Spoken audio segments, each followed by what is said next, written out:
Big Brother is watching you, a phrase that has haunted readers for decades.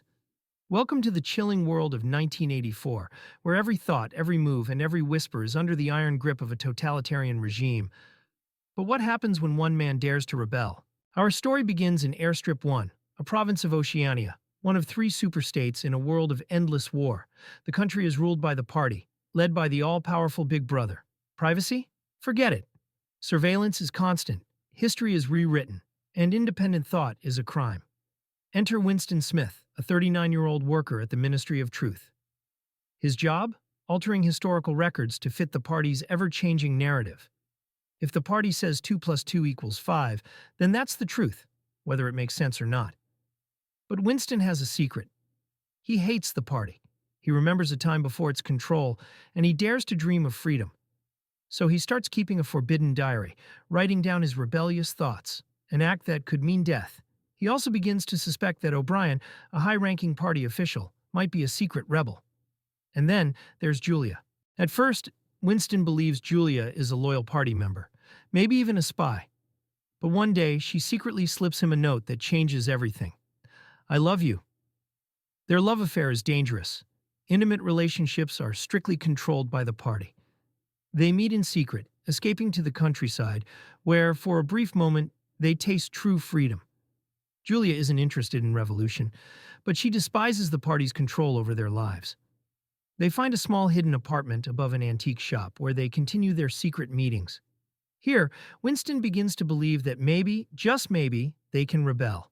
And then, Winston is approached by O'Brien, who claims to be part of the Brotherhood, a secret resistance movement led by the mysterious Emmanuel Goldstein. Winston and Julia swear their loyalty to the cause, but they're wrong. It was all a trap. O'Brien was never a rebel. He was working for the thought police all along.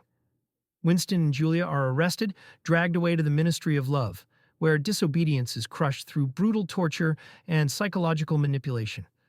Winston is beaten, interrogated, and broken down by O'Brien, who delivers one of the most terrifying lines in literature. If you want a picture of the future, imagine a boot stamping on a human face. Forever. But the worst is yet to come. Room 101, the final stage of Winston's reprogramming. This is where prisoners face their greatest fear. For Winston, it's rats, a deep primal terror. O'Brien straps a cage full of starving rats to Winston's face. In sheer panic, Winston finally breaks, screaming the words the party has been waiting for. Do it to Julia, not me. With that, Winston's spirit is completely shattered. Time passes. Winston is released, but he's no longer the same man. He sees Julia once more. She too has been broken. They feel nothing for each other anymore.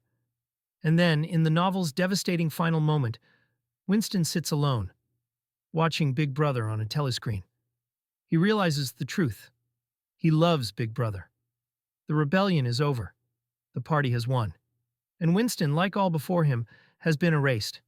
Not from history, but from himself. 1984 isn't just a novel. It's a warning.